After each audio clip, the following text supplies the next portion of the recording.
Well, hello, creatives, community, and kind folks. Welcome to RPG with DBJ. I am your host, DBJ, and today we are again talking about the art and science tabletop role playing game, Obsidian Star. Trying to cultivate this amongst everyone. One of our illustrious co hosts and moderators has asked for what others could do to help me out, and I'm still trying to figure out how to make it simple and concise. But today we are talking about yet another setting, and this is Venus, the planet Venus. So, for those who are unfamiliar, this hard science fiction setting takes place within our own solar system, and much like some of the hard sci-fi that has influenced me, the idea that our own solar system is uninteresting in science fiction is complete hogwash, nonsense. Hold your tongue on that, because I feel that our own solar system, our 8 planets, and so many dozens and dozens, even hundreds of planetary bodies, gaseous planets, and other interesting features in our own solar system. Plus, you sprinkle in on top of that some high action and adventure in a hard science fiction setting is amazing. And we talked about Mercury. Now we're going on to Venus. Yeah, Drew. And some of it drawing parallels to what has come before. Much like Mercury is the Greek god of messages and health and such, and Mercury sending uh, those who have flocked to Mercury to send messages out to the rest of the solar system, using it as a political battleground. Venus, on the other hand, is a place of great beauty and of rest and vacation, but underneath it is this seething cauldron of pew pew, stinky ooh, stinky gases and poisoned barbs and volcanic eruptions just below the surface. So we're going to talk about Venus. We may even do it very shortly and then begin talking about some other aspects. But I thought we would start out with this. So Venus is a very dangerous planet, mainly because it suffers from the extremes of a thick gaseous atmosphere, and um, it is so thick that the levels beneath its atmosphere have turned the planet into a molten cauldron of heat. So much so that as you get to the very ground layers of Venus, and Venus is very similar in size and gravity to and mass to the Earth, but unfortunately, it's so hot that it can melt lead. And it sounds like a Greek island in July. The hot as hell, yeah. Yeah, or Mallorca. Not familiar with those places, but it sounds horrible with the I'm sure sweat pouring out of the armpits and wearing the shirts with where you get that rather nasty sweat stain on the back and whatnot. Yeah, I don't know. Someone has to come up with a type of fashion that doesn't make our pits that when they sweat look terrible in the clothes, like some kind of mesh triangular mesh on the back and like under the armpits, which they do make body Under Armor for that, or like a underclothing that's tight. But I wish they just made things like that. Yeah, Shai says 40 degrees Celsius must be over 90 degrees Fahrenheit, something like it's horrible. So let's see. I should have brought up this. So um, the melting point of lead. So uh, as all the planetary surface objects in our solar system, upon first glance, many of them look like, why would we want to go there, and what importance does it have? And early on, Venus was actually looked at as a better prospect for humanity to go to rather than Mars, because of Venus's proximity to Earth, a little closer than Mars, and also there was this uh, in uh, older literature about Venus, we thought of it as a jungle-like planet, that it would have a thick atmosphere, would be humid, but maybe human beings could live there.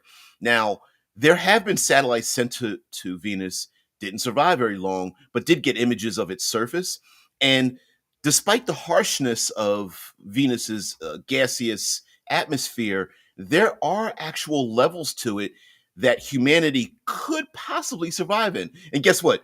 In Obsidian Star, they do, and actually thrive and prosper in it. So this atmosphere and there are in general, and this isn't something that I made up. This comes from science, and I thought I would, as a hard sci-fi fan, I thought I would take advantage of this. So sorry, finding the melting point of lead, and then I'm I'm also getting in the layers of the atmosphere. So the very upper reaches of Venus's atmosphere are extremely cold, like any planetary surface. When you leave the atmosphere, if it has an atmosphere or thin atmosphere, is extremely cold. And that region is known as, well, colloquially as the Colburn. And this is within the setting of Venus, not in real life. So Colburn is the upper atmosphere. It is the thinnest region of the atmosphere, and where the technically it's not called geosynchronous, but I'm going to use the term geosynchronous orbiting habitats and satellites, and even the possibility of constructing chandelier style habitats exists up in the upper reaches of Venus. A chandelier, by the way, a chandelier habitat is one that is both pulled towards the planet and yet pulled away from it because of its speeding orbit, putting it into a geosynchronous, and then you build the habitat like a icicle or stalactite, and towards down into its surface. Not very. You really don't want to do that with Venus, because we're going to get to our next layer. But the upper reaches of Venus are important because it is closer to the sun, so therefore it gets a lot more sunlight, and that sunlight is free energy for many of the habitats that are used in the upper reaches. And not only does that light power solar panels, and that can be harvested for electrical power and such and stored, but also solar sails are an important thing.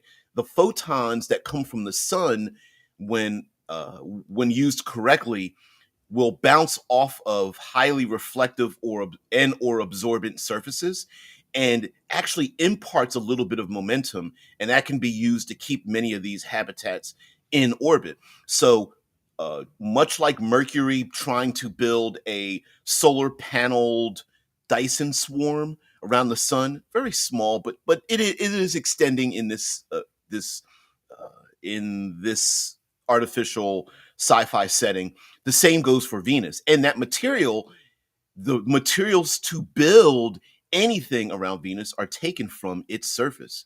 So we're going to go down a second layer. Let's see what you guys have to say. Yeah, Deadman says 104 degrees Fahrenheit. I'm gonna have to do some. I have to remind myself to absolutely positively do the conversions in a written form. Deadman says also says Venus atmosphere is transparent on the day side of the planet. I didn't know that before, but thank you for bringing that up, Deadman. Yeah, the atmosphere is surprisingly transparent because of the great amount of sunlight that comes through, and so therefore, this is just my imagining, that the colors of the clouds in Venus's atmosphere are beautiful to see. Golds and yellows and these great. I'm just imagining these aerostats. An aerostat is a floating habitat, and that scientifically, they because of the dense atmosphere, oxygen and nitrogen is lighter than the other atmospheric gases. So you could physically create a habitat with enough breathable air and just keep it sealed, and it would float in the upper atmosphere of Venus. At least that is the mathematical projections say that we could do that. So why the hell wouldn't we want to have that? We can literally have cloud cities floating in the upper atmosphere of Venus and would probably look very much like the cloud cities that we see in Star Wars. Deadman says Venus is not capable of having a geosynchronous orbiting satellite. Its rotation is too slow. This is where the and I the term geosynchronous is actually incorrect because the planet Venus rotates slowly, but the atmosphere actually goes by very quickly. There are these like gale storms, which is the second level of as we get deeper into Venus, which I am calling the Shimmergale, and these gale winds allow the aerostats to both move with the winds or use various types of methodology to resist being moved or move faster than, or basically, what's a better way of phrasing this? To like sailing on the oceans of the earth, these large aerostats and some smaller ones can move around the upper atmosphere of Venus as they wish, and therefore they can have as much daylight or nighttime as they want, preferably daylight because it will be relatively warmer, they'll get more power, and they can literally set themselves up to have a permanent sunrise or sunset and that sort of thing, therefore making humanity that lives in and around Venus have a neighborhood that is both vertical, going from the upper reaches of the Colburn down through the Shimmergale and down a little bit below, down through the Gales and the Cos and the Leadflow areas, and also have various cities and city states basically moving in and around each other as they wish. It's a huge planet as well. And if you not only if you take the size of the planet, but then expand that orb even bigger, there's plenty of space to build things and people won't bump into each other. But yeah. And yes, the from what I understand, not only does the ground itself not turn very quickly, it also doesn't the rotation of planet doesn't move very quickly. Also, the day-night cycle is well off. Just like Mercury, the day-night cycle on Venus is very slow. So if you were able to like literally build a space elevator and stay at the upper part of within the atmosphere, you couldn't build a space elevator that way on Venus. But if you could, the day-night cycle would not match Earth at all. But with technology and I guess you could call it aero subbing. I haven't come up with the term aero sublunationing or aero subvolcanating. Various habs can move around. So what do I mean by like aero meaning air and sub like submarines and volcanating meaning like the volcanic regions? There is this push and pull of the dangers of going low and deep into the atmosphere of Venus, very dangerous. But also, there's so much volcanic activity and basically ore that can be harvested from Venus that it represents itself an entire planet of resources dangerous to get to, but it's sitting right under your feet. And so therefore while there are many people who have the money and power and influence to live in the upper atmosphere, because remember, it's filled with sulfuric acid. So the upper atmosphere of Venus is sulfuric acid. It is you cannot breathe it, and it probably smells pretty. If you really could smell it, it probably smells horrible. If for an individual that has gotten close to Sulphur Springs in St. Lucia, the Caribbean island of St. Lucia is known as the Pitons. It's basically a volcanic island, an island formed from basically being pushed up out of the ocean. And there are many people that live on this mountainous location.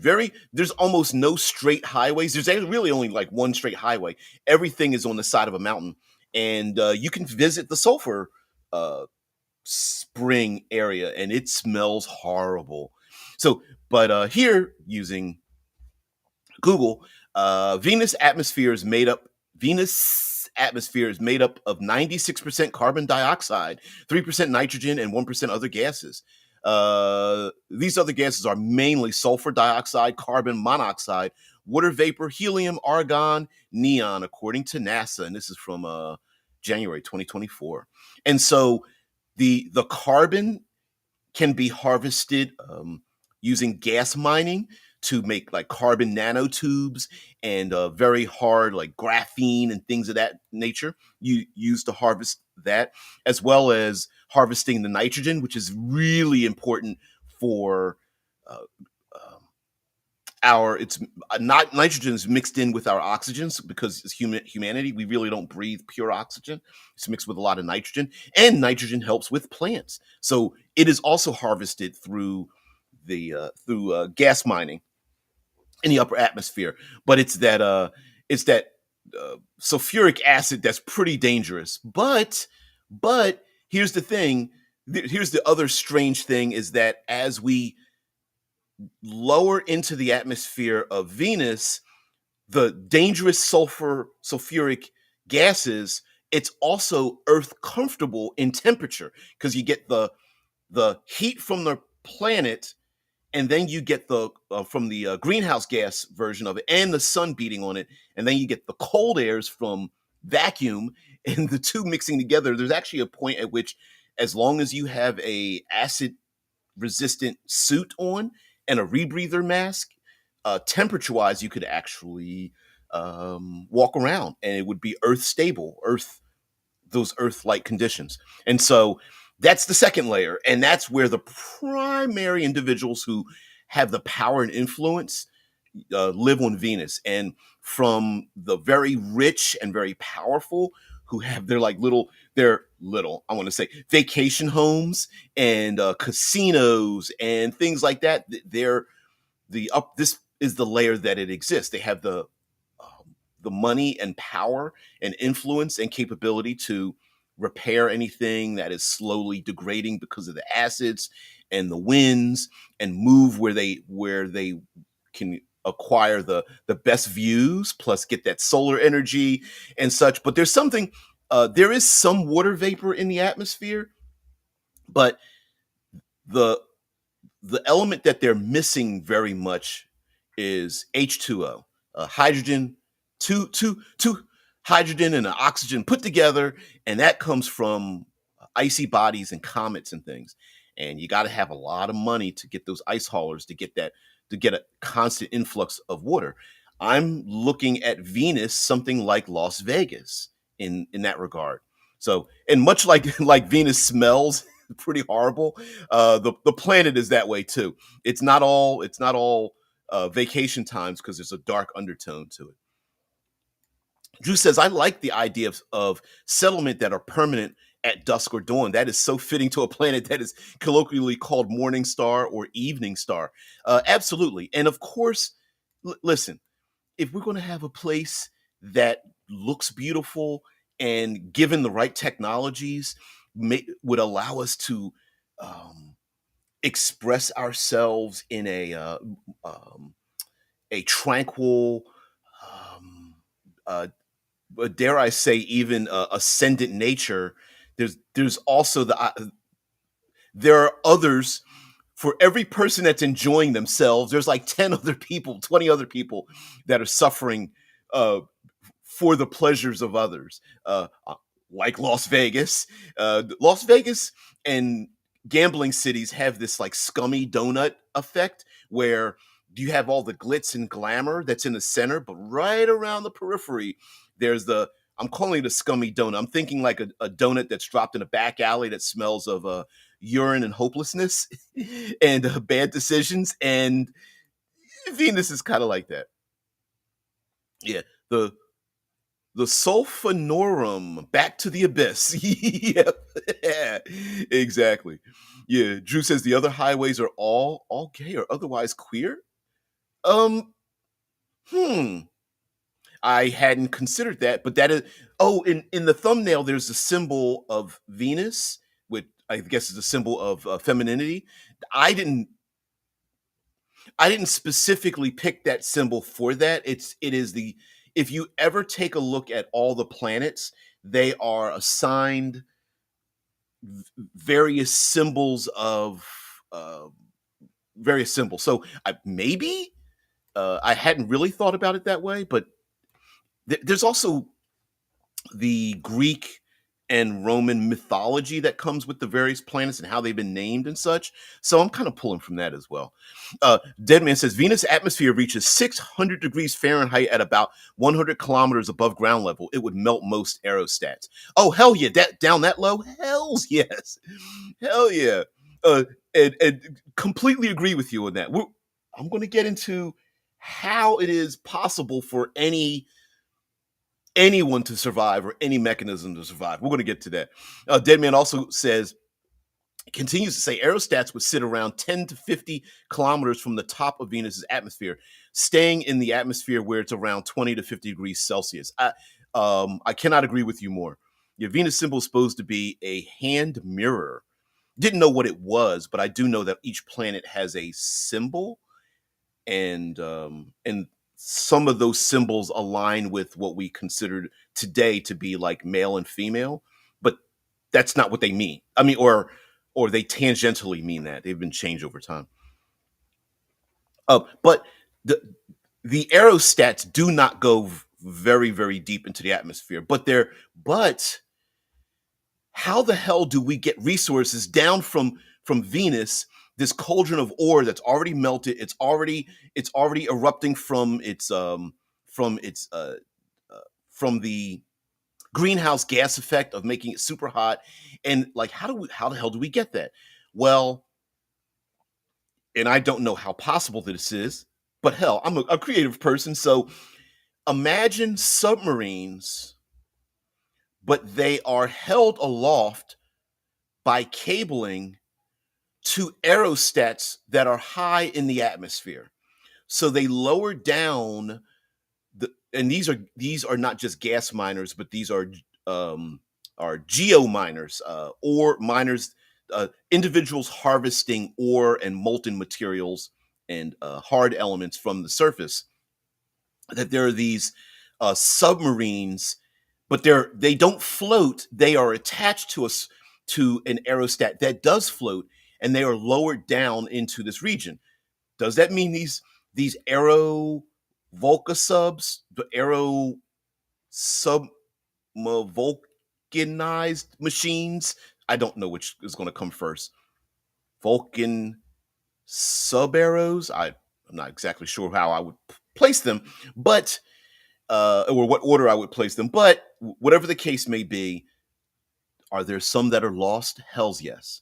But there's also the ability that maybe um, you come upon rare elements and ore that makes you very rich if you are able to gather it from its deep surface using um, cables and trenchers, and even mechanized suits and other vehicles that can survive the high pressures. Now, when we say it can melt lead, it's super hot and the pressures are extreme. But there are materials, everything from graphene to aerogel, that today they are building that could possibly survive it, as well as harvesting the carbon from the atmosphere to make stacked carbon, essentially vehicles and um, materials that are like the black boxes we consider to be bulletproof in other, even though they're not actually black, but um, even like the cortical stacks, the zippers that we have for our player characters, it's basically stacked carbon. Other than not calling it diamond, it's basically diamond hard material that is able to collect data.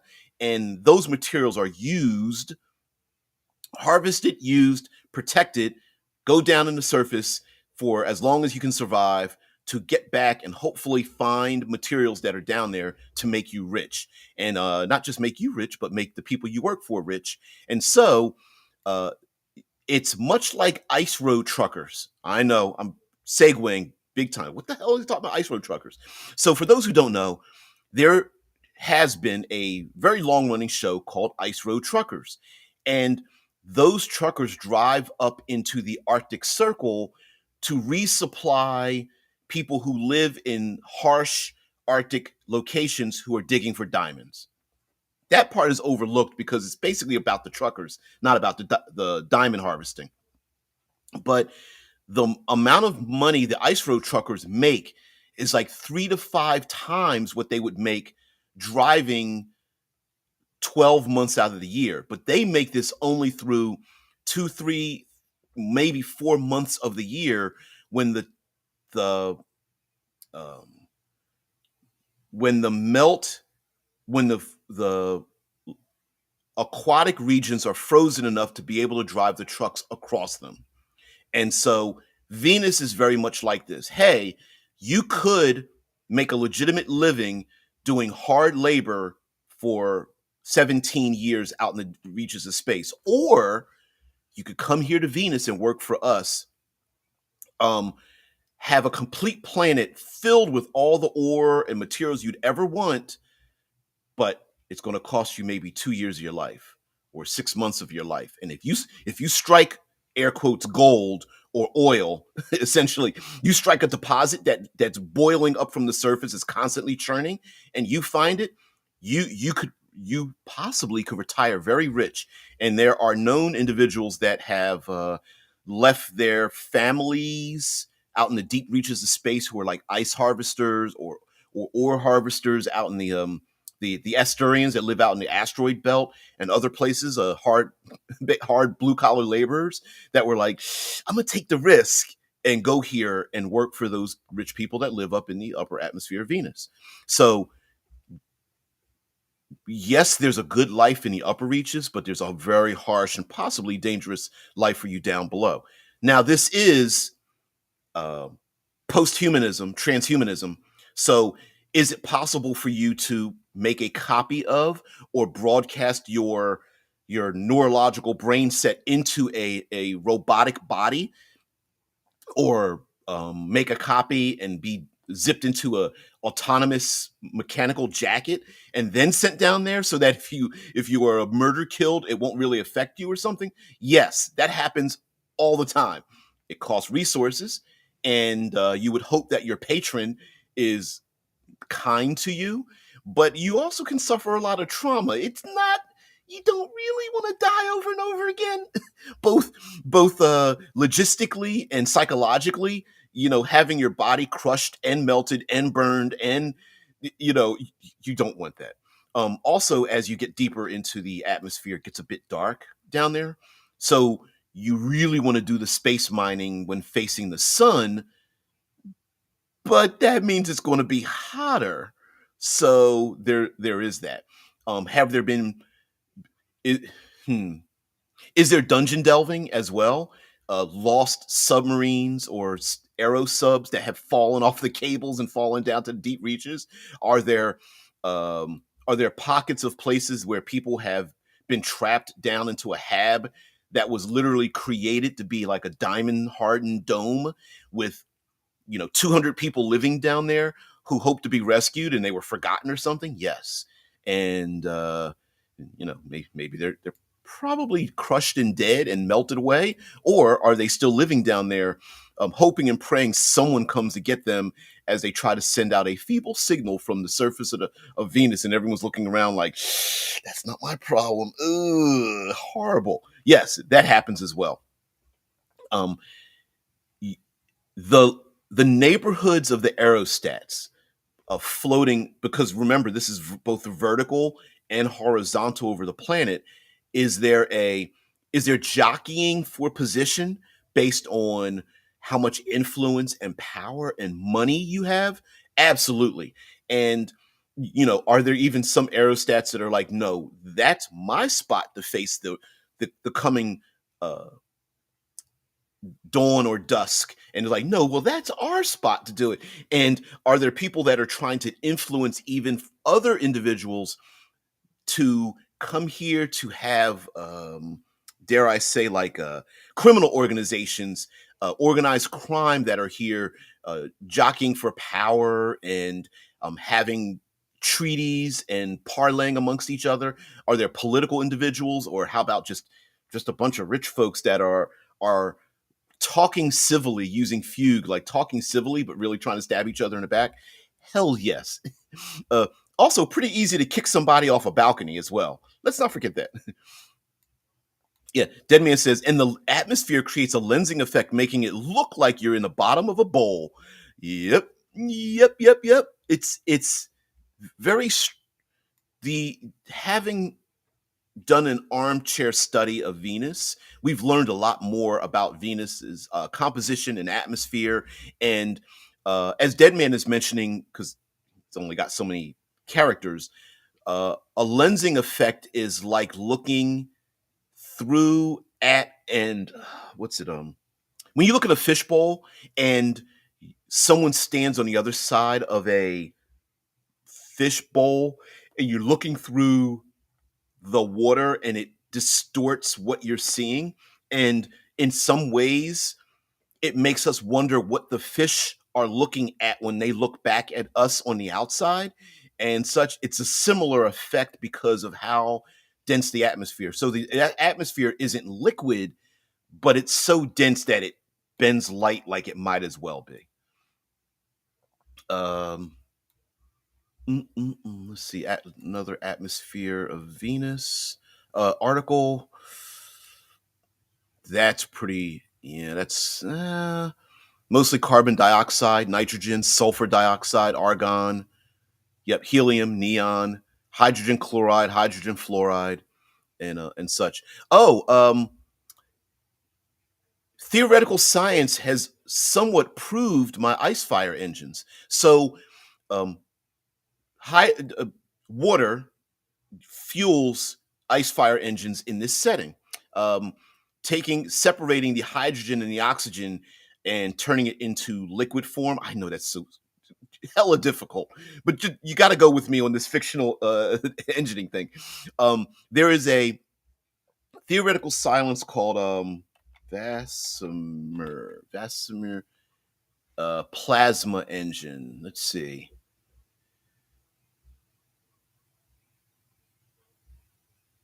Ad Astra Rocket Company. I didn't know there was an actual rocket company, but anyway, the idea behind the Vassimer engine, VAS. Let's see. There we go. You know what? I'll even share this out. I didn't realize it was a specific company. I didn't look. I didn't find that in my original uh, thing. But this has to deal with Venus, so don't worry. It's getting up there. Um, the Vasimir engine. Ooh, you can't see it because I have my. I'll move it down. So I can't see it when I do. So VASIMR stands for Variable Specific Impulse Magnetoplasma Rocket. Vasimir. And it uses the Vasimir engine is a high power electric rocket engine designed to provide primary propulsion for a wide range of missions. The engine uses powerful radio frequency or RF waves launched by special antennas called couplers, heat propellant gas, turning it into plasma, a very hot electrically charged gas. A strong externally applied magnetic field confines, guides, and ultimately accelerates the plasma, letting it escape to provide useful rocket thrust.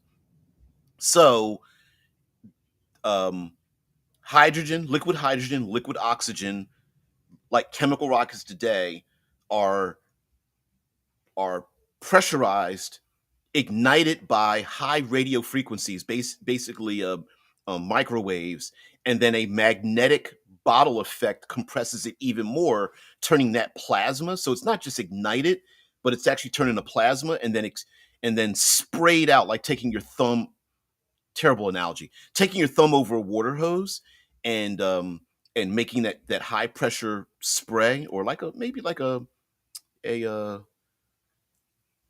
was about to say a water pump, um, one of those water jet things, and basically ejecting the plasma out the back of it. So both chemicals are being used, but it's not just igniting it. So yep.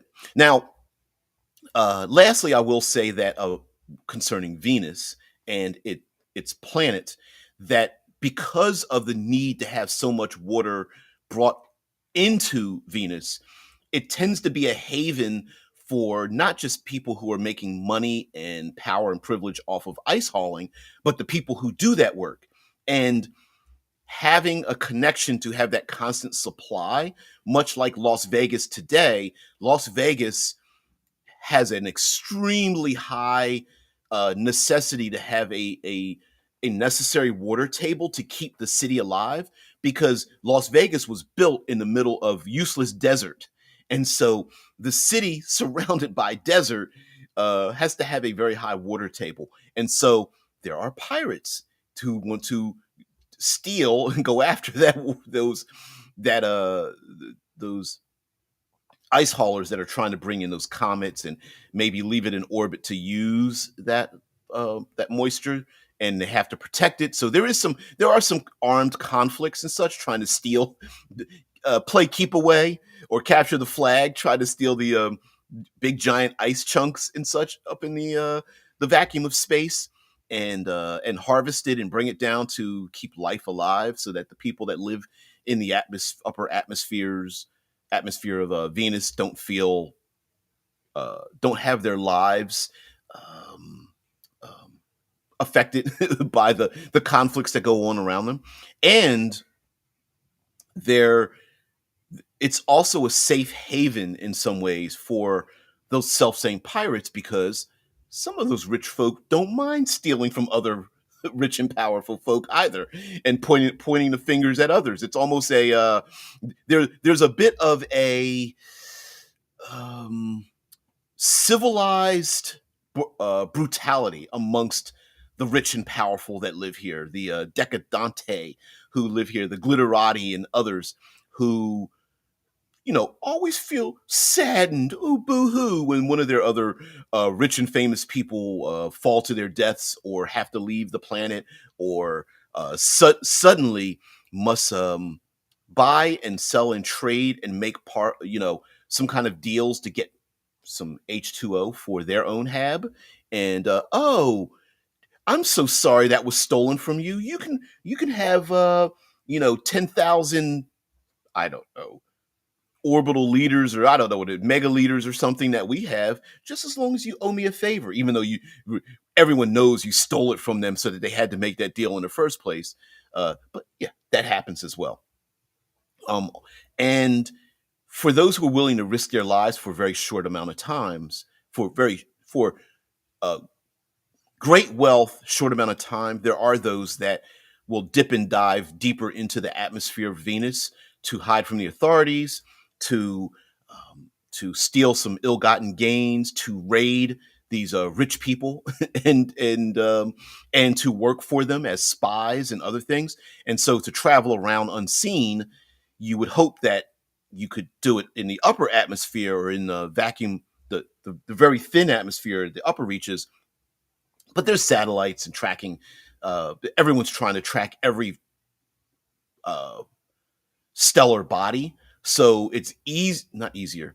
You have more stealth opportunities deeper into the atmosphere, and but that's also the dangerous place. So you may be able to get a craft, go down in the deeper reaches of the atmosphere, surface your way back up, but you'll probably damage your ship, right?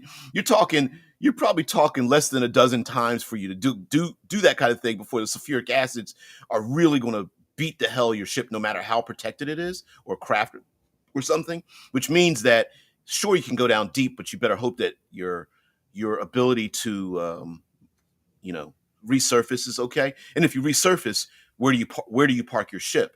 So you better have a safe harbor for you to go to, which means that there's probably lots of privateers in the upper atmosphere. So there's like a subcategory of piracy with the more interstellar piracy as well that happens a lot on Venus. So it's like it's like a microcosm of the exact same activities happening in the outer reaches as are happening in the inner reaches. And so yep, that's it. There are a number of HABs that I've taken. So along with Mercury and Venus, there are many people who have like studied these planets in real life, studied a lot of these planets, and I'm naming many of the locations after the important people who and missions that have taken place in these locations. Like, for example, uh, there's a out of different names such as like the Magellan mission and Weigart and Skiff and Macola, Venera. There's also a strange name. Oh yeah, yeah, yeah. I gotta change that. Thank you, Dead Man. So it's spell checking. It'll or not spell checking. It's yeah. I hate that stuff. So yeah, you guys know the horrors, especially when you start typing something and it does predictive typing for you, and then it's 5 o'clock in the morning, and I'm like type, and then I send it through, so I got to go and change it. Um, so there is a place known as Zoosvi, but it actually was a misinterpretation for this, which I'm typing out 68, which was a misreading and interpretation from someone's notes, and they decided to name this. So I threw it up in the chat. So there is a um, what's the history of it? How do I explain it? Someone studying Venus wrote down a note and then misread the note, and then the misreading of the note was attributed to the person that was studying Venus. So then the misreading became the name. So that's how it came about. So Zeus V, um, let's see, 2002 VE 68. What is the history of that?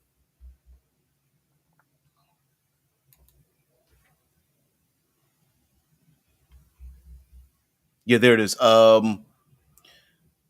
So Yeah, the Zeus V or 2002 VE sub 68 is a sub-kilometer sized asteroid and temporary quasi-satellite of Venus.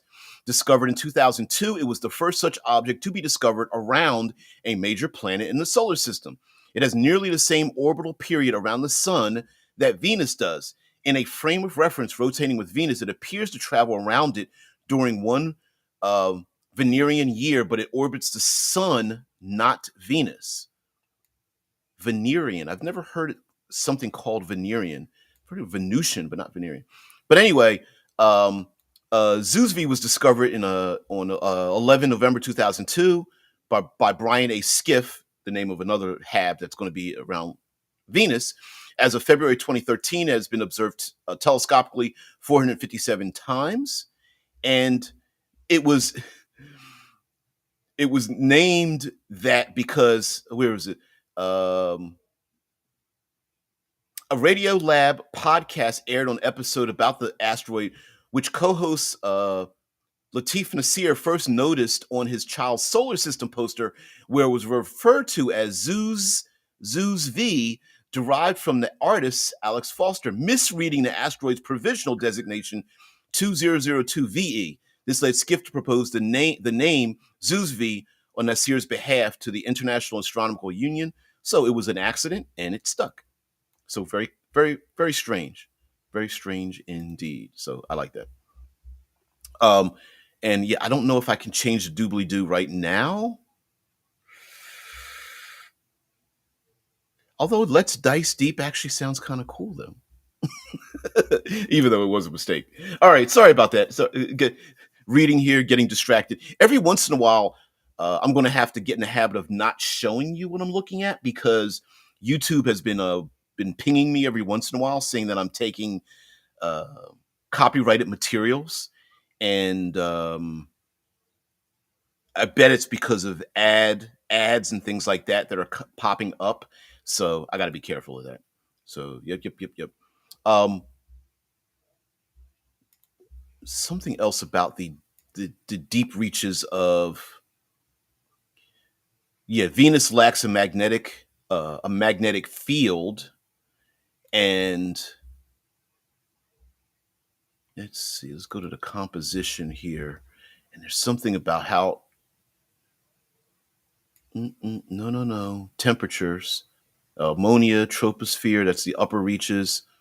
Oh, if you find anything about the upper atmosphere of the I'm sorry, the layers of the atmosphere on Venus, you will notice that it's not homogeneous. So it's not all sulfuric acid. It's not all CO2.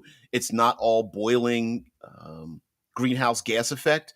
So as you go through the various layers, there are various dangers, but each danger comes at different levels. So while you, from the deep reaches of space through all the way to the trying to land it, I don't know why you would want to directly land onto the extremely volcanic land of Venus. You would have to go through all of those hazards. But if you're able to stabilize how deep you are, then you would only have to deal with a specific hazard as you got there. So, for example, we know the deep reaches of space. There's pressure. There's cold air, a vacuum, so you would have to deal with that. But as you lower yourself, you may have to deal with the sulfuric atmosphere, but not the heat. Or if you go below, you actually go below the the heavy sulfur dioxide, the sulfurous atmosphere down into more of a CO2 level, but the heat level starts to rise up. And then if you go even further, you start to get into higher pressures and a lot more heat, but now you're out of the thickness of the CO2 because there's actually a level where the gases are above you and you are down. If you have to theoretically say this, you can actually see the surface because the gases have risen above, but you are now deep into the such heavy greenhouse gas effect that the pressure and the heat will probably destroy you before the temperatures. I mean, before the atmosphere, breathing in the atmosphere, something like that would ever affect you. But yeah, it's pretty wild. But I like it. I like it a lot. um, Sounds very dangerous, and anything that's dangerous that way sounds pretty cool as far as um, as far as adventuring goes. Now, it does say Venusian clouds are thick and composed mainly of like 75 to 96% of sulfuric acid droplets. These clouds obscure the surface of Venus from optical imaging and reflect about 75% of the sunlight that falls on them, making the deeper reaches very dark. Uh, the geometric albedo, a common measure of reflectivity, is the highest of any planet in the solar system. Yeah, this high reflectivity potentially enables any probe exploring the cloud top sufficient solar energy, such as solar cells can be fitted anywhere on the craft. So, lots of solar energy bombarding the planet, at least in the upper atmosphere. Um, the clouds of Venus are maybe capable of producing lightning, but the debate is ongoing, with volcanic lightning and sprites also under discussion, meaning that it's possible they're not really sure whether there's lightning forming in the clouds, like thunderstorms and lightning storms, electrical storms happen on Earth, or is it being fueled by volcanic activity, like volcanic lightning?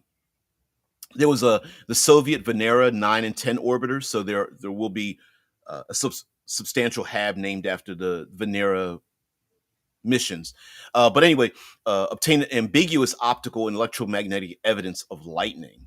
So that may be another hazard, or it could actually be a weapon, maybe by someone with sufficient science and capability to seed the clouds to generate lightning and electrical storms in the upper atmosphere, which might be used to power something or be used as a defense measure or used as a threat mechanism against particular HABs or to keep people from leaving a hab if they're protected from the high intensity electrical storms by forcing, preventing landers from coming in because the electrical storms are surrounding a hab or something like that. Pretty good story elements. Also, the recovery of data, objects, people, rescue missions, things like that in the both falling into the atmosphere and maybe slightly maybe having survived landing on the ground, especially if there are safety pods or mecha or things like that surrounded in these like stacked carbon, thick carbon layered vehicles or robots or something like that, or just even a safety pod that's like, oh, you'll be able to survive for 12 days minimum, guaranteed, or your money back, right? And the PCs may have to go down there and retrieve that person, maybe even against the wishes of other people who are like, don't you dare try to extend some cables or commandeer one of these floating cableized aero subs that go down deeper into the atmosphere, but only temporarily to allow you to do exploration to come back the hell up or something like that.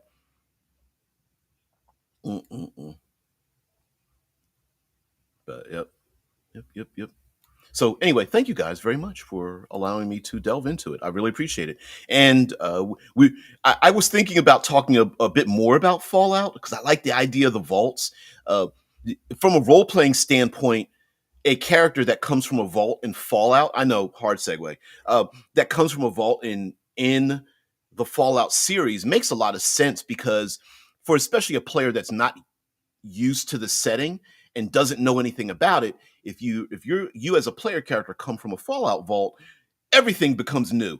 And of course, with vaults around the US and around the world, when you exit the vault in a post-apocalyptic setting, you can push and pull and take from and be influenced by things around you and what's destroyed, what's still alive, what's still, and given dozens to hundreds of years, you could very easily say things exist or don't exist. And all of that can be new for player characters, including players that travel to a vault, go into the vault, and then maybe that's like a 3-shot, a 1-shot to a 3-shot or something.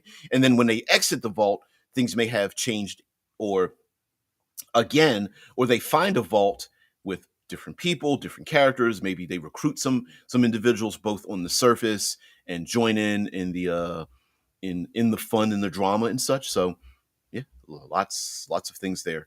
And so guys, thank you very much. Also, Dead Man brought up the idea of people helping me out, and I haven't been in the Discord forever. It's very difficult for me to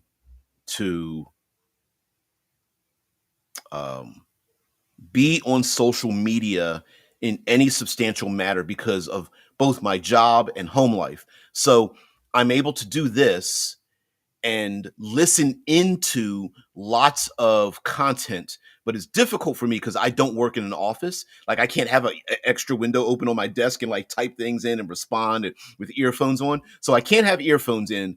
I don't work at a desk because I'm constantly driving and walking around. And to have a substantial conversation, a back and forth, and I like back and forth, to be honest with you, it fuels me.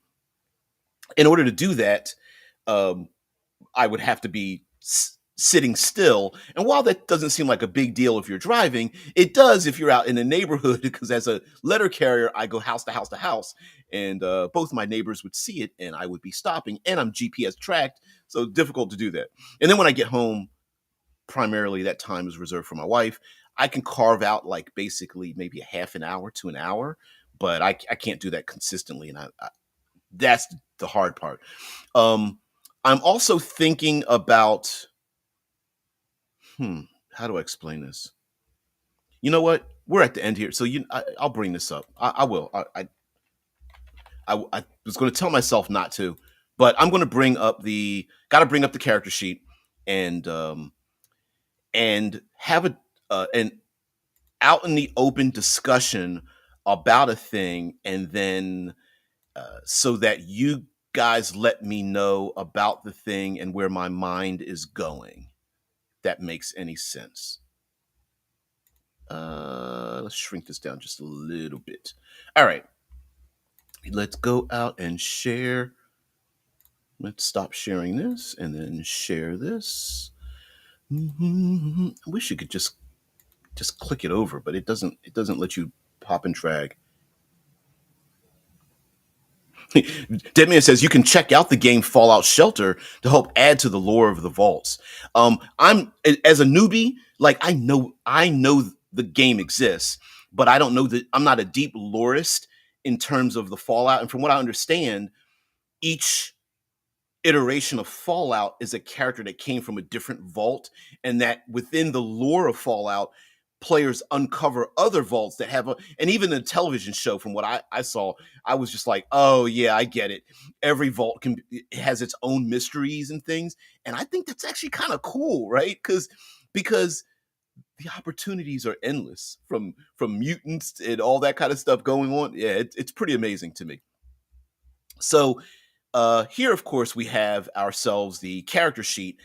And what I'm thinking of is shrinking the math down a bit. So, my voice, man, sorry about that. So, sometimes I can hear the dead space in my voice. So I really apologize for that. So when I say shrinking the math, in a 2d12 system, you can get a number from 1 through 12, and normally in between you're going to get a number that's going to average 6, 7, 8. And that seems like a large number, and it seems very minor, but it seems like a large number to actuate when your, dare I say, hit points are based on the capability of your character. So each of these hexes, larger hexes, has 3 hexes in them, and that's where you can write down your character's capabilities. And those capabilities are going to be things that your experiences, your equipment, your personality features, your background, all of that's just going to be written down. I mean, I suppose you could cheat the system and write down, like, I'm an aquatic, I'm a European subaquatic demolitions expert and write that into one space, and then like cheat the system, like, oh, because I am a scuba diver, I get a +1, but I also know demolitions, I get a +1, and I'm also familiar with Europa, I get a +1. I guess you could cheat the system by writing it into one hex, but as the game goes, when you suffer a loss, when you suffer damage, right? Damage physically, but losses can be through sanity, it can be through stress, it can be through social interactions. You'll lose access to it, and it's, while possible, it seems clunky. So what I was thinking is, instead of doing larger numbers, we would have smaller numbers. And as you can tell, there are 1, 2, 3 hexes above, 4, 5, 6 hexes below, and then your core, where your convictions and your focus rest. And your core starts out at a number 4. So if each of these larger hexes is one hit, that would be 6, and your core is 4, that equals 10, and then that would be your base, air quotes, hit points, which means that if you suffer 1 loss, you would lose 3 of your capabilities. That seems like a harsh penalty mathematically, but it also makes the math simple. I'm talking out loud, so I'm talking my way through it. So you could just check mark off each of these, but it also means that the players get to choose. I was going to let the players get to choose where they put their capabilities. So like you could have like a laser pistol in one, and then in the other hex you could have a laser rifle, and then another one you could have, like, I don't know, heavy armor, and then another one, so that they're not all bunched together as being a threat. Although you might want to bunch them together so that the other hexes on your character sheet, your other pockets, suffer the harm, so that you have your capabilities you're trying to keep using. So that would be juggled by the players, and that'd be kind of a cool meta game effect in the rules to like, do I spread out all my capabilities, or do I bunch them together and have my most, what I consider to be my most minor capabilities on one side of my character sheet to be threatened while still keeping the others. Like, for example, if I have a heavy etiquette, like my character is both a combat freak and a social paragon. So I have one hex which has like diplomacy, etiquette, and grace or something in one, and then I have my laser rifle, my heavy weapons, and my grenades in another one. And then I could choose, when suffering a loss, to have it focus on one or the other, allowing me to keep to push away the death spiral further and further away by keeping it protected, or do I spread it out? And so I'm just talking out loud about that feature. I know it doesn't make any sense, but it's game design. So anyway, that's been going through my head about shrinking the math, but then that means you have to shrink the dice down, and I already decided with a D12. So not sure. But anyway, it also means that if you have 6 of these pockets with your gear in it, and pockets and gear, also your baggage, and then a core stat of 4 for your conviction, that means it's pretty easy to be one-shotted as a player character. But I kind of like that. So, because death should be relatively common, um, or a threat to be common, so that players think things out. And then this also makes armor a little bit more important, because then you can check mark, hey, I've got medium armor. That's 2. I can check mark 2 of these gears over here, check mark it. Now that means that although it's under threat, I can wipe away harm to it by using one of my armor slots, and then I protect it and things like. Anyway, it go back and forth. I know, doesn't make any sense, but whatever. So, guys, thank you very much for being part of the show and uh, letting me vomit out my creative process. It's difficult to be both creative internally, speak outwardly, keep your attention, and also maintain the show. So I apologize for that. Trying to be a one man show. A little difficult, but it's all right.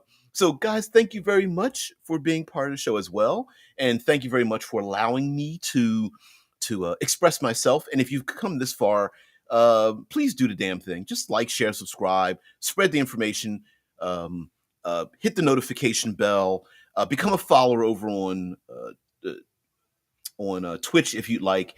And to be honest with you, just give some suggestions every once in a while. I understand some of you can only listen in, but every once in a while, just send out a message or two, just to let me know what you're thinking, or even an idea, or a theme that you'd like to listen in on, or you're having an idea you just can't get you're trying to focus your creative energies down, and we'd love to have that. Drew says, I am certainly for shrinking down maths, but I have no good idea right now how to do that while keeping the D12. See, and that's the horrors of being like a game designer, because the fluff, I hate to say this because we're pretty creative people. The fluff part of it is pretty great. But I mean, if you shrink math, then you have to shrink, not have to.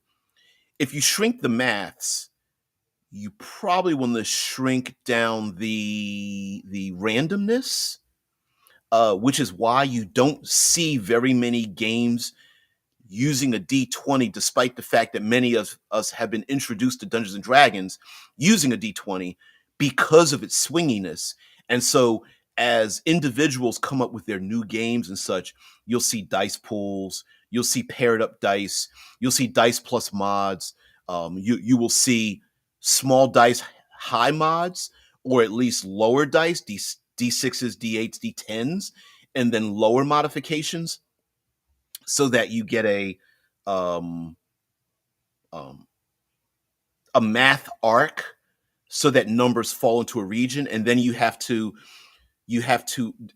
argue, do you want your extreme ends, the most rare ones, like for example, rolling 3d6 and rolling all ones or all sixes is so rare that many people default to using 2d6 because rolling double ones and double 12s is more likely, but more likely than rolling 3d6, but becomes more rare than rolling a 1 or a 20 on a d20. Anyway, sorry, that's the maths when it comes to game design. And then so yeah, so you go through all that. And I'm speaking to the people in the nosebleed section when I say these things. Not necessarily you, Drew, but that becomes a thing. And also there's also the psychological impact of it. Like for example, in Cool Name Goes Here, it's using a D6 plus another die system.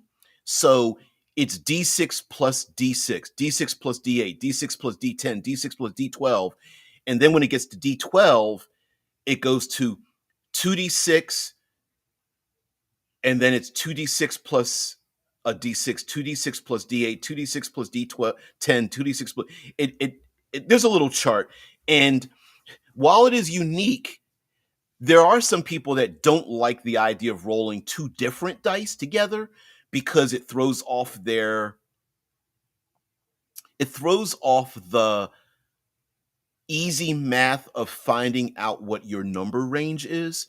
So rolling, say, a die 6 and a die 10 together comes up with a number range that kind of flattens out in the middle that you have to kind of do the math. Okay, because D6 and D10. So, okay, D6, D10, 16 high, 2 is the low. Those are the extremes. But right in the middle, you're going to get, let's see, a 3 and a 4 on a D6, and then a 5 and 6 on a D10. So you add those. So, okay, so does that mean, and then so then it goes, and then your brain is like, oh, I can't stand it. Whereas if you just roll, like Powered by the Apocalypse uses 2d6, and we all know about dice and craps and things like that. And you go, okay, well, 7's pretty easy, that, and you can get various combinations of 7, so that's going to be very common. So you get 6, 7, and 8 right there in the middle, maybe a 9, and then so the extremes become 10, 11, 12, and then your fail rate becomes 2 through 6, I believe it is, or 2 through 5, 2 through 6, I believe, and 7, 8, 9. Anyway, I can't remember, but anyway, that, and so you can mix and match your success, failures, and rates. That's a whole nother thing too. Anyway, guys, I'm letting you get out of here. You guys are busy. Guys, have a great one. Thank you very much for being part of the show. I really appreciate it. I'll see you tomorrow. Peace and tranquility. Bye.